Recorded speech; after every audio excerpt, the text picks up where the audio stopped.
لا الہ الا اللہ لا الہ الا اللہ توحید-sunnah.com لا الہ الا اس ویب سائٹ پر ملاحظہ فرمائیے ممتاز علماء کرام کی تقاریر، درس قرآن و حدیث، اسلامی کتب کا وسیع ذخیرہ، فرق باطلہ سے مناظرے اور بہت کچھ۔ الا اللہ لا الہ الا اللہ۔ تیار کردہ علمی کیسٹ گھر کیسٹ اور CD ملنے کا پتہ نوٹ فرما لیں۔ علمی کیسٹ گھر دکان نمبر 5 فاطمہ پلازا بالمقابل مدنی مسجد فیڈرل بی ایریا کراچی۔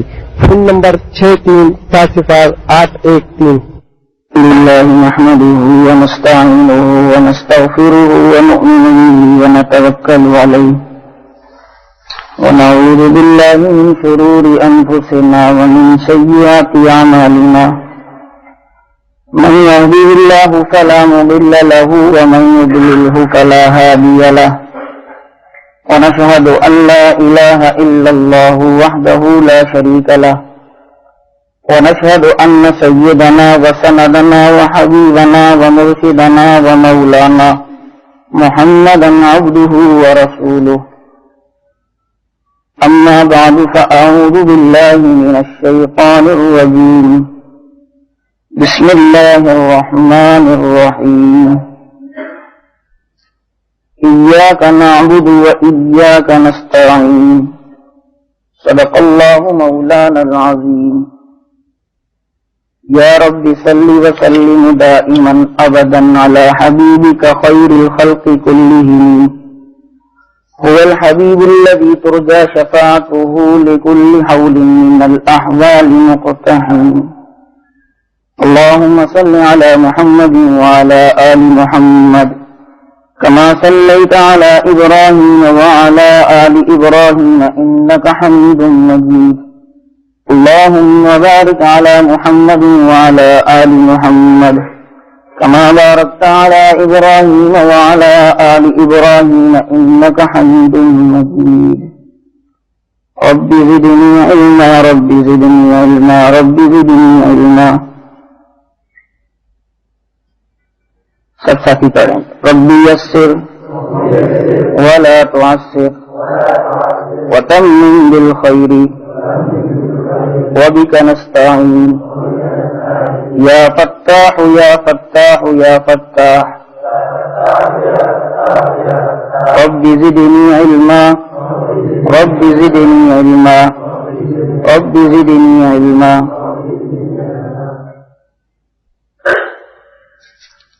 عزیز طلبہ کرام، اللہ تعالی کے فضل و کرم سے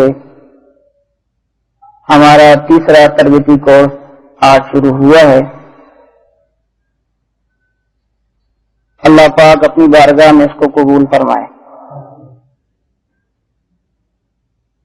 آج سے 1 سال پہلے ذی الحجہ کی چھٹیوں میں 5 روزہ رد شرک اور رد بدعات تربیتی کورس ہوا تھا، اور آج رد شرک و بدعت اور رد منکرین فقہ تربیتی کورس کا اہتمام کیا گیا ہے،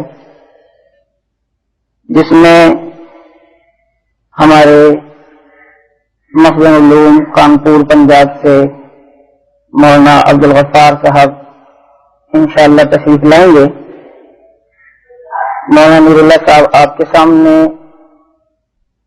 عثمانیت کا تعارف رکھیں گے، اور میرے ذمہ حضرت الاستاذ شیخ الحدیث حضرت مولانا عبدالرشید صاحب نے رد بریلویت لگائی ہے، اور مولانا عبدالغفار صاحب انشاءاللہ غیر مقلدیت کے رد میں آپ حضرات کو کچھ باتیں بتائیں گے۔ یہ 5 روزہ مختصر سا کورس ہے۔ 5 روز میں کوئی بہت بڑا انسان مناظر نہیں بن جاتا، لیکن کم از کم اس 5 دن میں اتنی معلومات ضرور ہو جاتی ہے کہ اپنا دفاع ضرور انسان کر سکتا ہے، اور وقت پڑے تو دوسرے کو بھی سمجھا سکتا ہے۔ ہمارے کورس شروع کرانے کے مقاصد یہی ہے کہ طلبہ میں اس رد کے کام کی اہمیت آ جائے، اس لیے کہ ہم نے اس رد کے کام کو بالکل پس پش ڈال دیا ہے۔ اب یہی طلبہ مستقبل میں کسی مسجد کے امام بنیں گے، کسی مسجد کے خطیب بنیں گے۔ اب امام صاحب نے کوئی بات تو کر دی، اب وہاں پر محلے میں مختلف فتنے اور مختلف فرقوں والے لوگ ہوتے ہیں۔ کیا پتا کوئی غیر مقلد ہو، امام صاحب سے کوئی ایسا اعتراض کر لیا کہ امام صاحب جواب نہ دے سکے، تو پھر اس کا نتیجہ شاید آپ کو نہ پتا ہو، شاید تجربہ نہ ہو کہ مقتدی جو آپ کے بڑے معتقد بنے ہوئے ہوتے ہیں اور یہ سمجھتے ہیں کہ ہمارے امام صاحب ہی بس علامۃ الدہر والقہار ہے، اس کے علاوہ کوئی کچھ نہیں، جب ایسی بات سامنے آتی ہے اس طرح کے فتنہ پرور لوگ کوئی اعتراض اور اشکال سامنے رکھتے ہیں اور امام سے جواب نہیں دے پاتے، تو وہ مقتدی تو ہاتھ سے گیا ہی گیا، ساتھ میں اور لوگوں کے دلوں میں بھی آپ کی قدر و قیمت جو ہے وہ کم ہو جائے گی۔ غیر مقلدین بریلوی یہ اکثر اس طرح کی باتیں کرتے ہیں، خاص کر غیر مقلدین کہ چلو آؤ اپنے امام سے پوچھتے ہیں۔ اس کو پتا ہے کہ امام ہمارا ماشاءاللہ اور کاموں میں بہت ماہر ہے، لیکن مناظرات یا باطل فرقے کے رد میں دلائل سیکھنا یہ ایک الگ فن ہے، نحو صرف میں مہارت، حدیث میں مہارت، تفسیر میں مہارت، یہ ایک الگ فن ہے، لیکن اس طرح یہ ایک الگ فن ہے۔ تو اس لیے یہ 5 روزہ کورس میں بس ایک فکر دلانا مقصود ہے، اور اللہ کی توفیق سے ہمارے یہ 2 سالوں کے اندر جو 15 روزہ کورس ہوئے ہیں، 10 روزہ پچھلے بھی شعبان میں ہوا، 5 روزہ پچھلے سال ذی الحجہ کے مہینے میں ہوا تھا۔ الحمدللہ اس کے اثرات ہمیں اللہ کی توفیق سے بہت زیادہ نظر آئے، طلبہ میں ذوق نظر آیا، اور مدارس کے اندر پھر ایک الحمدللہ فضا بھی بنی، ساتھیوں کا ذہن بھی اس طرف ہوا کہ ہاں واقعی کام کرنا چاہیے۔ ہماری انجمن دعوت اہل سنت والجماعت جس کی بنیاد تقریباً 1 سال پہلے رکھی، اس کے مقاصد میں ہر باطل کا رد ہے، لیکن خصوصیت کے ساتھ بریلویت کا رد وہ ہم ذرا زیادہ کرتے ہیں۔ میرا ذوق بریلویت کی طرف زیادہ ہے، کیونکہ ہمارے اس ارد گرد ہمارے اس محلے میں زیادہ تر انہی افراد کے ساتھ ہمارا واسطہ پڑتا ہے، اور پہلے پڑتا تھا، اب تو اللہ کی توفیق سے اللہ پاک نے دبا دیے، لیکن اب اسی طرف ذوق ہوا، تو اس لیے زیادہ توجہ تو ہماری اس طرف ہے۔ لیکن الحمدللہ ہم اپنے کورس میں ہر باطل کا رد پڑھاتے ہیں، اور ہم اپنے بیان میں بھی جس جگہ جس مناسبت سے بات کرنی ہے وہ بات کرتے ہیں، لیکن زیادہ توجہ رد بریلویت پر ہے۔ اس لیے ہم نے پچھلے سال جو مناظرہ کورس 5 روزہ کرایا تھا، اس میں 4 گھنٹے روزانہ رد بریلویت ہوتی تھی، اور آئندہ بھی انشاءاللہ ہم اپنے کورس میں وقتاً فوقتاً ملک بھر کے مختلف علماء کو بلاتے رہتے ہیں۔ پچھلے 10 روزہ کورس میں الحمدللہ مولانا منظور مینگل صاحب تشریف لائے، مولانا عبدالغفار تونسوی صاحب تشریف لائے، شہید ختم نبوت مولانا نذیر احمد تونسوی صاحب رحمہ اللہ تشریف لائے تھے۔ اسی طریقے سے مفتی عبدالعزی صاحب نے پڑھایا، اور اسی طریقے سے ہمارے مختلف علماء کرام وقتاً فوقتاً آتے رہے، اور شیخ المدارس کے شیخ الحدیث حضرت مولانا عبدالرشید صاحب دامت برکات العالیہ ہمارے سرپرست ہیں، انہی کے مشوروں سے یہ سارا کام ہوتا ہے۔ اور میں طلبہ کو پہلے بھی کئی مرتبہ کہہ چکا کہ نہ اس معاملے میں میرا مطالعہ وسیع ہے، نہ مجھے کوئی اس بارے میں زیادہ تجربہ ہے، اور اللہ کی توفیق سے ایک طرف ہے جو آپ حضرات کے سامنے رکھنا چاہتا ہوں۔ میں نے دونوں کورسوں میں غالباً مولانا عبدالرشید صاحب سے کہا کہ حضرت بریلویت کے لیے کسی باہر سے عالم کو بلاتے ہیں۔ اس دفعہ میں نے مولانا منظور مینگل صاحب کا مشورہ دیا تھا، لیکن مولانا عبدالرشید صاحب تھوڑے غصے بھی ہوئے مجھ پہ، اور کہنے لگے کہ میں نے آپ سے کہا کہ بریلویت کے مسئلے پہ آپ مجھ سے بات نہیں کریں گے، وہ آپ ہی نے پڑھانی ہے، اس کے علاوہ میں کسی کے لیے بھی راضی نہیں ہوں۔ مولانا اللہ صاحب بھی میرے ساتھ ادھر شریک تھے مشورے میں، تو اس لیے حکمان ان کے حکم کے مطابق آپ حضرات کے سامنے بریلویت کے متعلق چند باتیں رکھنی ہیں۔ ہم نے پچھلے سال جو کورس پڑھایا تھا اس کی الحمدللہ 5 روزہ CD وہ بھی پاکستان بھر کے مختلف ریکارڈنگ سینٹروں پہ الحمدللہ پہنچ چکی ہے کہ 5 روزہ کورس ہے۔ اس میں ظاہر بات ہے کہ ہم تو تقریباً 2 گھنٹے بریلویت پڑھائیں گے، زیادہ وقت عبدالغفار صاحب کو دینے کا ارادہ ہے کہ وہ اتنی دیر سے آئے ہیں، تو اس لیے سیدھا باتیں چند اہم پوائنٹ آپ حضرات کو لکھوانے ہیں اور بتائیں گے، باقی اس کی تفصیل وہ اللہ پاک جزائے خیر دے۔ ہمارے فاروقیہ کے طالب علم ہیں، اس مسجد کے ہمارے خطیب بھی ہیں، مولانا توحید صاحب, انہوں نے وہ میری کاپی پوری لکھی ہے, صرف اس میں نور و بشر کی بحث نہیں ہے, وہ ہم تفصیلاً یہاں پڑھا دیں گے. تو وہ انہوں نے لکھی ہے, تو اس کی تفصیل اگر ساتھی کو چاہیے تو ان سے فوٹو اسٹیٹ بھی میری وہ رد بریلیت پہ کاپی جو ہے وہ کروا سکتے ہیں. جو ساتھی ارادہ رکھتے ہیں کہ ہاں ہمیں تفصیلی کاپی چاہیے, جو ہم نے 5 روزہ کورس میں یا پچھلے 10 روزہ کورس میں تفصیلاً پڑھائی تھی, وہ مولانا توحید صاحب سے رابطہ کریں. کھڑے ہو جائیں, ذرا ان کو چہرہ تو دکھا دیں کون ہے مولوی توحید. یہ توحید صاحب ہیں جو توحید پھیلانے کے لیے اس علاقے میں, دیکھ لیجیے آپ سمجھ رہے ہیں تو بہت اٹا کٹا آدمی ہوگا. لیکن بریلیت کا فتنہ اتنا خطرناک فتنہ ہے جس کا ہمیں اندازہ نہیں. ہمارا زیادہ تر تعلق مدارس میں ہوتا ہے, زیادہ تر حضرات ابھی خطابت یا امامت کے منصب پر نہیں ہے, اس لیے ان کو زیادہ اندازہ نہیں کہ علاقے میں بریلیت کس انداز میں کام کر رہی ہے. ہماری توجہ بریلیت کی طرف زیادہ ہونے کی یہ بھی ہے کہ کراچی میں اگر ہم دیکھیں تو اس شعبے کو, رد بریلیت کے شعبے کو بالکل ہم نے چھوڑا ہوا ہے. اس وقت رضاخانیوں کے, بریلیت کا نام میں اہل بدعت یا رضاخانیت کے نام سے بھی لوں گا.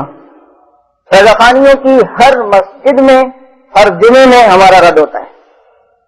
کراچی میں تقریباً 3500 ہماری مساجد ہیں اور 3000 ان کی. 3000 مساجد میں شاید ایک کسی مسجد میں کوئی صوفی اللہ دیتا بیٹھا ہو اور وہ کچھ نہ بولتا ہو, لیکن کوئی بدعتی ایسا نہیں یہ جو ہمیں کبھی بخش دے. ہر وقت ہمارے خلاف, ہر بیان ہمارے خلاف, ہر سوچ ہمارے خلاف, جو دیکھو ہمارے خلاف. ربیع الاول کا مہینہ آتا ہے, پورے ملک کے اندر ایک عجیب فضا, دنیا والوں کے سامنے عجیب باتیں رکھی ہوئی ہیں. اور پھر ایک تو چوری کی, اوپر سے سینہ زوری. 4 اخبار نکلتے ہیں بریلیوں کے کراچی میں, کوئی اس کا سد باب کبھی ہم نے سوچا, جس میں ہمارے خلاف نام لے کر بکواسات کی گئی ہوتی ہیں. دین, عقیدہ, ضرب رضا, ضرب اسلام, 4 اخبار نکلتے ہیں. قادری چینل کے نام سے 24 گھنٹے ٹی وی پہ ایک چینل انہوں نے قائم کیا ہے جس میں 24 گھنٹے ہمارے خلاف پروپیگنڈے ہوتے ہیں. دیوبندی گستاخ رسول, دیوبندی یہ, دیوبندی وہ. ہم نے کبھی اس کا سد باب سوچا؟ یا ہمیں پتہ ہے ہم کسی کے سامنے کوئی بات رکھتے ہیں کہ حضرت یہ کام ہو رہا ہے کراچی میں, بلکہ پاکستان میں بریلویت یہ کام کر رہی ہے, حیران ہو کے رہیں گے. اچھا ادھر تک ہمارے خلاف پروپیگنڈے ہو رہے ہیں, پتہ ہی نہیں. کوکب نورانی کی سی ڈی جو پورے ملک میں گشت کر رہی ہے, ویڈیو سی ڈی چوکوں پہ چلا دیتے ہیں, ہوٹلوں پہ چلا دیتے ہیں ہمارے خلاف جو اس نے سی ڈی بنائی ہے, جس کا جواب انشاءاللہ اللہ کی توفیق سے بقرہ عید کے بعد انشاءاللہ دیا جائے گا. اس کی کافی تیاریاں مکمل ہو چکی. بریلیوں کے کوکب نورانی نے یہ کتابیں یوں دکھاتا ہے, دیکھو تھانوی صاحب نے یہ لکھا ہے, کیمرہ قریب لاتے ہیں, اور لا تقربوا الصلاۃ دکھاتا ہے, وہاں تم سکارا سے ہاتھ رکھ دیتا ہے. وہ تو ظاہر بات ہے, یقین کریں بعض مولوی صاحب آئے نے وہ دیکھتے ہیں کہتے ہیں یار یہ تو بڑی عجیب بات انہوں نے لکھی.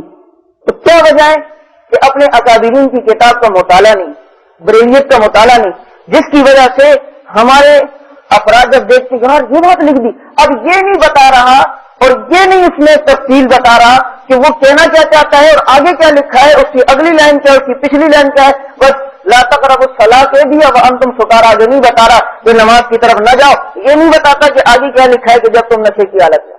اس انداز میں ہم بھی انشاءاللہ العزیز ایسی تیاری کر رہے ہیں. اس نے تو یہ ڈنڈی ماری ہے, ہم انشاءاللہ تقریباً 80% بریلیوں کی اصل کتابیں اللہ کی توفیق سے انتظام ہوا ہے. ہم بھی ویڈیو سی ڈی میں, جس میں میری تصویر تو نہیں آئے گی, صرف ہاتھ ہوگا, یہ اس طریقے سے دکھائیں گے, کیمرہ قریب آئے گا. دیکھو احمد رضا خان نے کیا بکواس کی ہے, دیکھو احمد رضا خان نے اللہ کی بیوی ثابت کی ہے, دیکھو احمد رضا خان نے ملفوظات میں کیا لکھا ہے, میاں بیوی صحبت کرتے ہیں تو پیر ادھر بھی موجود ہوتا ہے. دیکھو مقیاس حنفیت میں عمر شرعی میں کیا لکھا ہے کہ میاں بیوی صحبت کرتے ہیں, نبی اس وقت بھی موجود ہوتے ہیں. دیکھو ذرا فتاوی افریقہ میں احمد رضا خان نے کیا لکھا ہے, کوئی لا الہ الا اللہ پڑھ لے, اللہ کو سڑی سڑی گالیاں دے تب بھی اس کا ایمان تبدیل نہیں ہوتا. یہ دیکھو احمد رضا خان نے ہدایت بخشش میں کیا لکھا ہے, پیران پیر, نبی کے بعد اگر کوئی نبی ہے تو وہ پیران پیر ہے اور اسی سے رسالت چلے گی. پھر ہم بھی یہ دکھائیں گے اور کہیں گے پلٹ کے زیف و ظالم, تمنا ہم بھی رکھتے ہیں, اگر تو سنگ مرمر ہے تو پتھر ہم بھی رکھتے ہیں. ہاں اس طریقے سے کام کرنا ہے. یہاں پر بھی میں بالکل طریقے سے چلتا. ہماری مسجد تو نیچے عثمانیہ مسجد وہ شہید ہو رہی ہے, شاید اسی ہفتے میں شہید ہو جائے لیاری آئینے میں. اسی وجہ سے ہم نے یہ مسجد بنائی ہے. اس کی شہادت سے پہلے کیونکہ یہاں تو اہل سنت والجماعت کی کوئی مسجد نہیں. اور مصیبت یہ کہ اہل سنت والجماعت جب بولتے ہیں تو اپنے دیوبندیوں کو بھی بتانا پڑتا ہے کہ اہل سنت والجماعت سے مراد ہم ہے بھائی. انہوں نے ایسا نام لگایا ہوا کہ جب اہل سنت والجماعت نام آتا ہے لوگ کہتے ہیں اچھا وہ بریلوی, وہ تو اہل فکر والخرافات ہیں. وہ کہاں سے اہل سنت والجماعت ہو گئے؟ وہ تو اہل بدعت والخرافات ہے. تو یہاں پر ہم نے کبھی ان کو اتنا چھیڑا نہیں تھا. یہاں ایک مولوی صاحب آ گئے تھے, یہ قریب ان کی مسجد ہے, اس نے عید کی نماز میں ہمیں رگڑا لگایا, جمعے کی نماز میں ہمیں نہیں چھوڑتا, کسی جگہ نہیں چھوڑتا. بہرحال پھر کچھ بولنا تو پڑا, اور اللہ کی توفیق سے پھر یہ ہوا کہ وہ ہمارا اتوار کا درس کا سلسلہ شروع ہوا.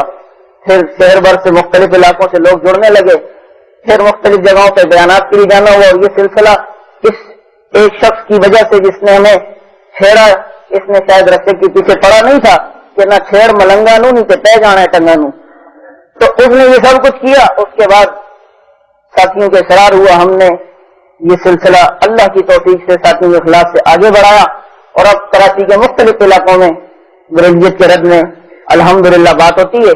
اس امام کو تو بڑی عزت لوگوں نے دی, اپنی ہی مسجد سے اپنے ہی مقتدی نے پھر نکال لیا, لیکن ہمیں اس کام کی وہ فکر دے کے گیا, یہ اس کا بہت بڑا احسان ہے. اور میں اس کو اکثر کہتا ہوں کہ نہ تم صدمے ہمیں دیتے, نہ ہم فریاد یوں کرتے, نہ کھلتے رات سرے بستہ, نہ یہ رسوائیاں ہوتی. تو اس لیے اس کام کو ضروری سمجھیں. کم از کم اتنا ہو کہ علم غیب, حاضر و ناظر, مختار کل, نور و بشر, استعانت, ان مسائل پہ کچھ نہ کچھ معلومات ہو جائے. تو ہمارا بھی پوری تفصیل بتانا تو یہ ناممکن سی بات ہے 5 دنوں کے اندر, لیکن انشاءاللہ العزیز اتنا ہو جائے گا کہ کم از کم پیٹ بھر جائے گا, گزارا ہو جائے گا. تو ہمارا اور بریلویوں کا آپس میں بنیادی اختلاف جو ہے وہ 5 باتوں میں. اہل سنت والجماعت کا اور اہل بدعت والخرافات کا, دیوبندیت کا اور رضاخانیت کا آپس میں بنیادی طور پر 5 باتوں میں اختلاف ہے. مسئلہ علم غیب, مسئلہ حاضر و ناظر, مسئلہ مختار کل. اور منظور مہنگا صاحب فرماتے ہیں یہ اصل میں مخیر کل ہے, لیکن مختار کل اس لیے کہا جاتا ہے کہ مشہور اب مختار کل جب کہا جائے تو یہی مراد لی جاتی ہے جو بریلویوں کا عقیدہ ہے. علم غیب, مسئلہ حاضر و ناظر, مسئلہ مختار کل, مسئلہ نور و بشر, اور مسئلہ استعانت. اہل سنت والجماعت یہ عقیدہ رکھتی ہے کہ علم غیب صرف خاصہ خدا ہے. ان سب کی تفصیلیں آگے آئیں گی. علم غیب صرف خاصہ خدا ہے, اللہ پاک کی صفت ہے. حاضر و ناظر اور ہر جگہ موجود, یہ بھی صرف اللہ پاک کی صفت ہے. مختار کل جو بریلوی کہتے ہیں, مختار کل یعنی تمام چیزوں کا اختیارات اللہ پاک نے نبی علیہ السلام کو دیا. اہل سنت والجماعت علماء دیوبند عقیدہ رکھتے ہیں کہ مختار کل صرف اور صرف اللہ پاک کی ذات ہے. نور بشر میں جو ہمارا اور ان کا اختلاف, بدعتی یہ عقیدہ رکھتے ہیں کہ نبی علیہ السلام ظاہری طور پہ تو بشر ہیں, لیکن حقیقت میں جن صاحب علیہ السلام کی نور ہے. بریلوی کہتے ہیں کہ ظاہری طور پہ تو بشر ہیں, لیکن حقیقت میں نور ہیں. جبکہ اہل سنت والجماعت کا 1400 سال سے علماء کا یہ اتفاق چلا آ رہا ہے کہ آپ علیہ الصلوۃ والسلام جنس کے لحاظ سے بشر اور انسان ہیں. بشر اور انسان ہیں. ہاں ہم نبی کو نور بھی مانتے ہیں, جس کی تفصیلی بحث نور و بشر کی بحث میں آئے گی. شاید کل میں نور و بشر کی بحث ہی پڑھاؤں گا, اس میں آ جائے گا کہ ہم صفاتی طور پہ تو آپ علیہ السلام کو نور مانتے ہیں, لیکن جنس کے لحاظ سے آپ علیہ السلام کو کیا مانتے ہیں؟ بشر اور انسان. کسی بریلوی سے پوچھو نبی علیہ السلام انسان تھے؟ کہیں گے ہاں. کب بشر تھے؟ نہیں، گستاخ. نہیں سمجھے؟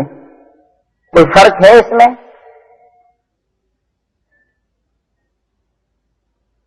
اب دوسری بات یہ مسئلہ جو ہے پانچوں، یہ تعلق رکھتے ہیں عبادت سے. کیونکہ میں نے آپ کے سامنے بھی جو خطبے میں آج پڑھی اياک نعبد واياک نستعین، آج تیری عبادت کرتے ہیں، تجھی سے مدد مانگتے ہیں. تو عبادت کس کا نام ہے؟ عبادت کس کو کہتے ہیں؟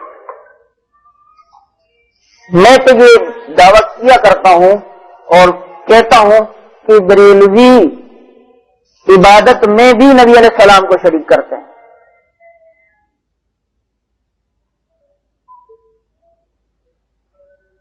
کیونکہ عبادت کس کو کہتے ہیں؟ عبادت کے لغوی معنی ہے تعظیم، عاجزی. ان العبادت عبارت عن نہایت التعظیم. تفسیر کبیر جلد اول صفحہ 242. انتہائی درجے کی تعظیم اس کو عبادت کہتے ہیں. یہ عبادت کا لغوی معنی ہے. اور اصطلاحی معنی عبادت کا کیا ہے وہ لکھ لیں آپ. عربی عبارت جو اہم باتیں ہوں گی وہ لکھوائیں گے، باقی جس کو لنڈ باغ نے رفتار دی ہے وہ رفتار سے لکھ لیں. امام ابن قیم رحمہ اللہ نے عبادت کی تعریف جو لکھی ہے،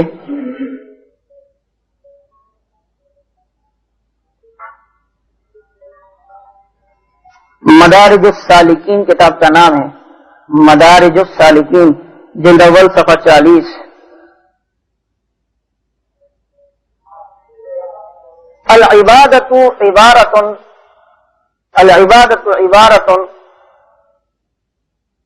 عن الاعتقاد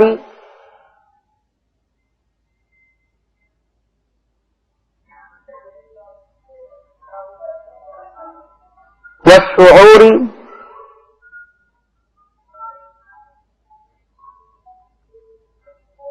ان للمعبود سلطۃ غیبیۃ يقدر بها على النفع والضر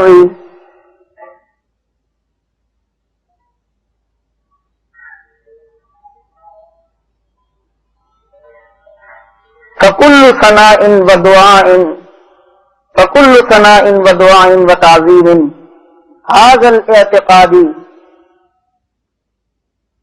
هذا الاعتقاد والشعور فهي عبادت.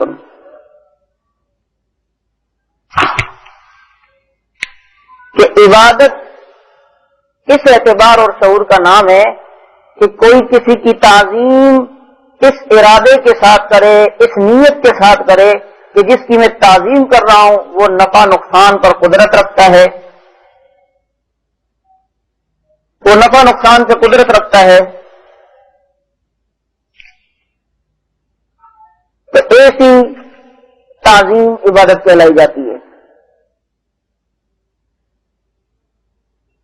اب ظاہر بات ہے کہ بدعتی جو نبی علیہ الصلوۃ والسلام کی تعظیم کرتے ہیں یا صحابہ کرام کی یا اولیاء اعظام کی تعریف کرتے ہیں، وہ اسی اعتقاد کے ساتھ کہ وہ حضرات ہمارے نفع نقصان کے مالک بھی ہیں. اور عبادت کی تعریف ایک یہ بھی ہے کہ کسی کی تعظیم اس نیت سے کی جائے کہ جس کی تعظیم کی جا رہی ہے اس کے متعلق یہ عقیدہ ہو کہ وہ تمام چیزوں کا جاننے والا بھی ہے، ہر چیز کا اختیار بھی رکھتا ہے، اور اس کے علاوہ جس کی تعظیم کی جا رہی ہے وہ ہر جگہ موجود بھی ہے.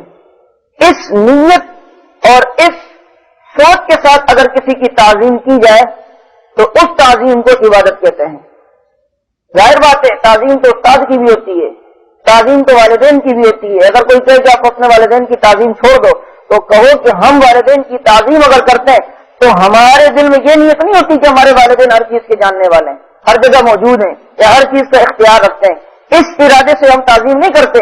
جبکہ تم نبی علیہ السلام کی جو تعظیم کر رہے ہو تو تمہاری تعظیم میں تو یہ عقیدہ ہوتا ہے نبی علیہ السلام مختار کل بھی ہیں, ہر چیز کے جاننے والے بھی ہیں, ہر جگہ موجود بھی ہیں. اسی عقیدے کے ساتھ تو اگر کوئی تعظیم کرے اسی کا نام تو عبادت ہے, تو در حقیقت بریلوی نبی علیہ السلام کی بھی عبادت کرتے کہ نہیں کرتے. اور عبادت کے لوازم اور خصائص کیا ہیں؟ معبود کے لیے لازمی صفات کون سی ہیں؟ وہ یہی 3 صفات ہیں: علم غیب, حاضر و ناظر اور قدرت و اختیار. معبود کے لیے ہر چیز کا جاننا اس لیے ضروری ہے کہ وہ عابد کی عبادت کو ہر اعتبار سے جان سکے. اس لیے معبود کو ہر چیز کا جاننا ضروری. اور معبود کے لیے ہر جگہ موجود ہونا کیوں ضروری ہے؟ اس لیے کہ معبود کو پتا ہو کہ عابد اس وقت کہاں ہے, اور عابد کے پاس ہو ہر وقت معبود. اس کی عبادت اخلاص کے ساتھ کر رہا ہے, خضوع کے ساتھ کر رہا ہے یا نہیں کر رہا, ریا سے کر رہا ہے یا اخلاص سے کر رہا ہے, معبود کو اس کا پتا ہو. اور قدرت و اختیار مختار کل, یہ معبود کی صفت کیوں ہے؟ تاکہ عابد نے جو عبادت کی ہے اب معبود اس کو ہر طرح کا اجر اور ثواب اور بدلہ دینے سے قدرت بھی رکھتا ہو. جنت دے دے جہنم دے دے یہ اس کی مرضی ہے. تو ہم پہلے مسئلہ حاضر و ناظر کی بات آج شروع کرتے ہیں, جو ہمارا اور بدعتیوں کا ایک اختلاف. اور زیادہ تر یہ حاضر و ناظر کا مسئلہ یہ عوام میں یہ لوگ بیان کرتے ہیں اور جلسوں میں اور اپنے پروگراموں میں بیان کرتے ہیں. اور میں یہ کہتا ہوں کہ اگر کبھی آپ کو کہیں بیان کا موقع ملے کہ جی بریلیت کرے آپ کو کرنا ہے, یہاں پر آپ نے بات کرنی ہے, تو ایسا کیا کریں کہ مسئلہ حاضر و ناظر کو بیان کیا کریں. یہ مسئلہ ہے بھی تھوڑا آسان سمجھانے کے اعتبار سے, اور اس میں دلائل بھی کچھ ایسے ہیں جو آگے آئیں گے کہ وہ عوام مانتی بھی ہے. باقی مسائل وہ سمجھانے پڑتے ہیں بہت زیادہ. اب عوام تو ایسی ہے کہ سامنے بیٹھے ہوتے ہیں, ان کو سمجھاؤ بھی بات چیزیں ان کو نہیں سمجھ آتی. اور یہ عقیدے کے مسئلے ہے, اس کی کبھی بات کرو تو بار بار عوام کو توجہ ادھر کریں. ایسا نہ ہو کہ آپ کہیں کہ مسواک سے روزہ نہیں ٹوٹتا اور کوئی سمجھ لے نسوار سے روزہ نہیں ٹوٹتا. میں نے ادھر بیان کیا رمضان میں جی مسواک کرنے سے روزہ نہیں ٹوٹتا, اور کسی کو نسوار کا نشہ چڑھا ہوگا اثر کے بعد بیان کیا تھا کہ کیسا مولی کہتا ہے نسوار سے روزہ نہیں ٹوٹتا.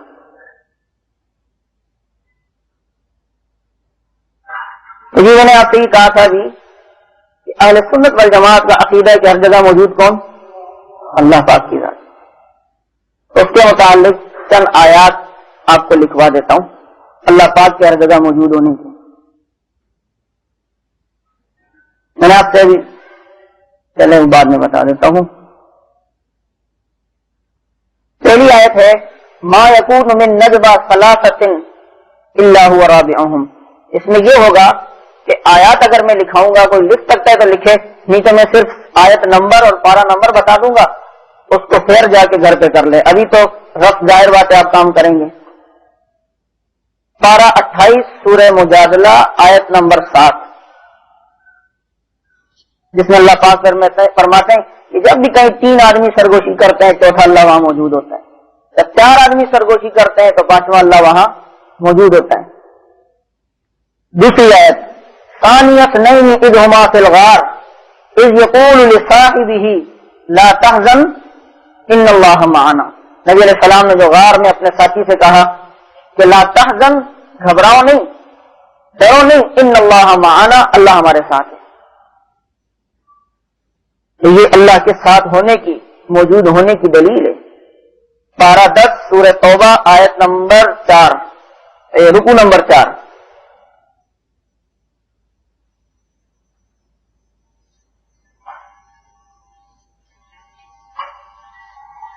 اللہ پاک حاضر ہے. حاضر اور ناظر کے 2 معنی ہیں. اللہ حاضر ہے, اس حاضر ہونے کے متعلق چند آیات. ان اللہ علی کل شیء شہید واللہ شہید علی ما تعملون وانت علی کل شیء شہید ثم اللہ شہید علی ما تعملون وَكَانَ اللَّهُ عَلَى كُلِّ شَيْءٍ رَقِيبًا.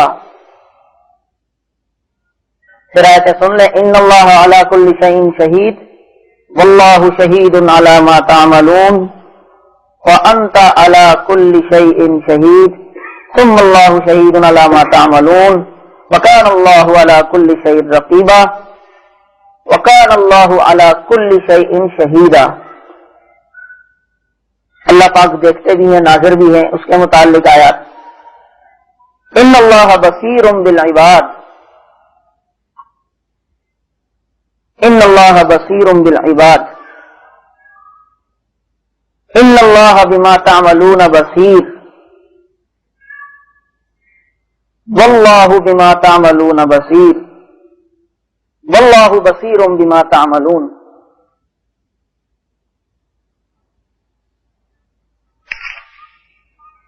اب بھائیوں مسئلہ یہ ہے کہ بریلویوں کی چند کتابوں سے حوالے لکھ دو تاکہ کبھی بات کریں تو ان کو آپ بتا سکیں کہ یہ آپ کی کتاب میں نبی علیہ السلام کے حاضر و ناظر ہونے کے مختلف ارشادات آپ کے وارد ہیں.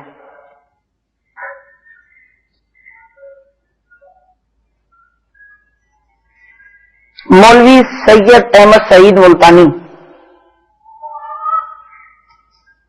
مولوی سید احمد سعید ملتانی کی کتاب ہے تسکین الخواطر. تسکین الخواطر صفحہ 58. اس پہ اس نے لکھا ہے کہ عرش سے فرش تک تمام مخلوقات و ممکنات کے حقائق لطیفہ پر حضور نبی کریم صلی اللہ علیہ وسلم حاضر و ناظر ہیں.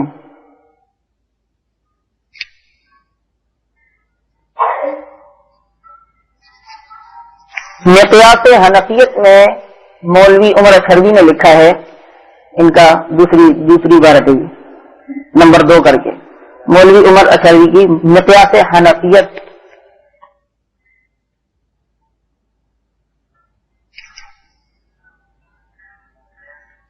میں لکھا ہے کہ میاں بیوی کے جفت ہوتے ہوئے بھی نبی علیہ السلام موجود ہوتے ہیں.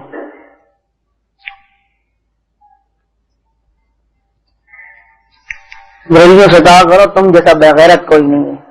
اپنے باپ سے تو چھپ کے یہ کام کرتے اور نبی کے سامنے کرتے. اس رات تو ناتے بھی نہیں ہے چھپ ڈر کے مارے کہ ابا جان نہ دیکھ لیں, اما جان کو پتہ نہ چلے, اور نبی کے بارے میں عقیدہ ہے.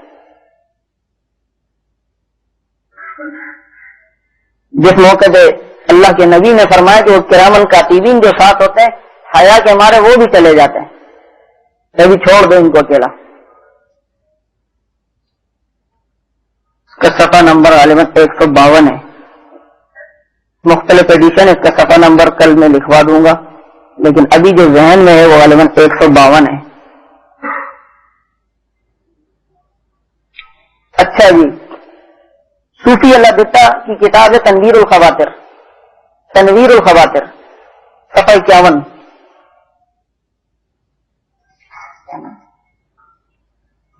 اس پہ صوفی اللہ دتا تنویر الخواطر صفحہ 51. اس میں لکھا ہے کہ ہمارا حاضر و ناظر کے متعلق یہ عقیدہ ہے, ہمارا حاضر و ناظر کے متعلق یہ عقیدہ ہے کہ کوئی زمانہ اور کوئی مکان ایسا نہیں جو آپ صلی اللہ علیہ وسلم سے خالی ہو.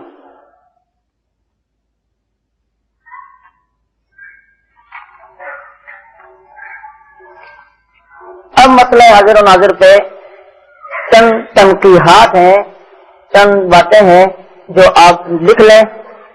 ہو سکتا ہے وقت کی کمی کی وجہ سے ہم قرآن و حدیث کے دلائل مختصر ہی لکھا سکیں, لیکن یہ تنقیحات آپ کو بہت کام آئیں گی.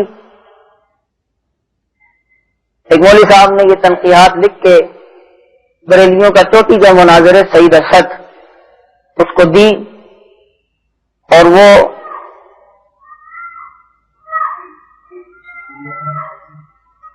آ جائے گا, یہ رومان والے سے پتہ کر لو. یہ تنقیدات جب دین کراچی تک کے علماء کے پاس اپنے آیا لیکن حل نہیں ہو سکی بریلویوں سے. یہ ایسی ایک ایٹم بم آپ کو حاضر و ناظر کے مسئلے پہ دیا جا رہا ہے, اس کو ہمیشہ سنبھال کے رکھنا. تقریباً 12-13 تنقیحات ہیں. یہ 12-13 لائنیں بہت کام کی ہیں کہ آپ جب مسئلہ حاضر و ناظر پہ کسی بدعتی سے بات کریں یا کوئی بات چلے تو پہلے یہ چیز رکھیں کہ مولوی صاحب آپ اپنے پہلے عقیدے کی وضاحت کرو اور آپ ہمیں یہ چند باتیں بتاؤ کہ آپ صرف نبی علیہ السلام کو حاضر ناظر مانتے ہیں یا باقی سب انبیاء کو بھی؟ آپ صرف نبی علیہ السلام کو حاضر و ناظر مانتے ہیں یا باقی سب انبیاء علیہ الصلوۃ والسلام کو بھی حاضر و ناظر مانتے ہیں؟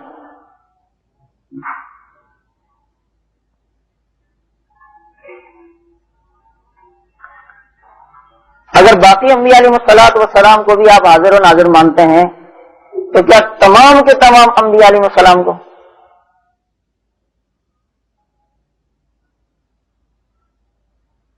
اور تیسری بات کہ ان تمام انبیاء علیہ الصلوۃ والسلام کو بھی اگر آپ حاضر و ناظر مانتے ہیں تو آپ ہمیں یہ بتائیں کہ ان کے ساتھ آپ کیا اولیاء کرام کو بھی حاضر و ناظر مانتے ہیں؟ اولیاء کرام کو بھی حاضر و ناظر مانتے ہیں؟ چوتھی بات آپ یہ بتائیں کہ اگر نبی علیہ الصلوۃ والسلام آپ کے عقیدے کے مطابق حاضر و ناظر ہیں تو اپنے جسم عنصری کے ساتھ یا جسم مثالی کے ساتھ حاضر و ناظر ہیں؟ جسم عنصری کے ساتھ یا جسم مثالی کے ساتھ؟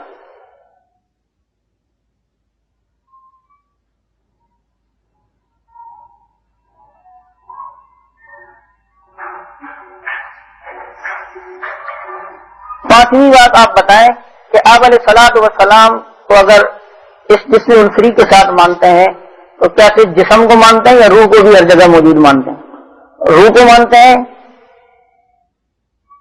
کیا جسم کو مانتے ہیں یا روح کو بھی ساتھ میں مانتے ہیں؟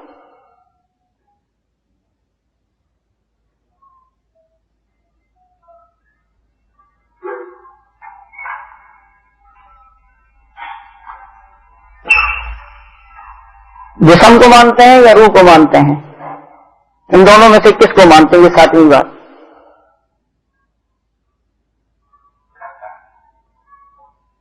یہ تین باتیں ہوئی کہ آپ نبی علیہ السلام کے صرف جسم کو مانتے ہیں, ایک بات. دوسری بات یا صرف روح کو مانتے ہیں. تیسری بات کہ جسم اور روح دونوں کو ایک ساتھ مانتے ہیں. یہ تین باتیں الگ ہیں.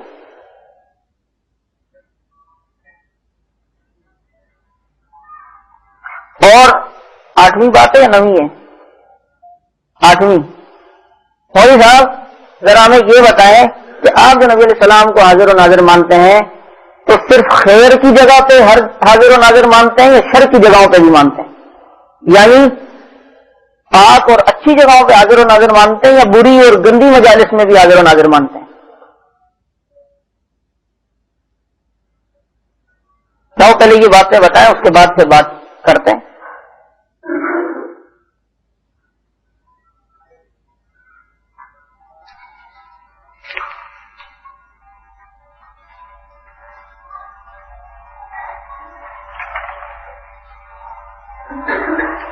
اور یہ بھی آپ بتائیں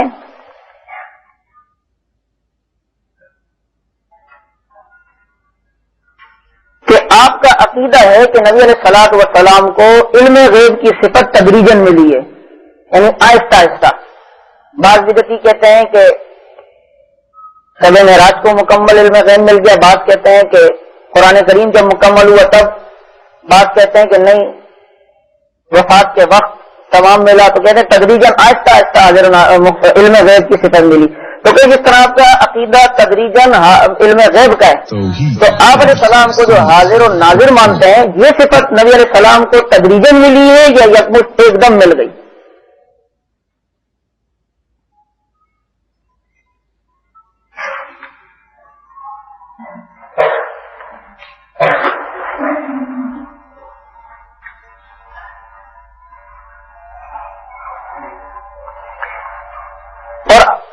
ایک بات اور, تو کتنی ہو گئی؟ ہاں 9. میرے خیال میں کچھ زیادہ ہوئی ہے, 10 ہو گئی ہے.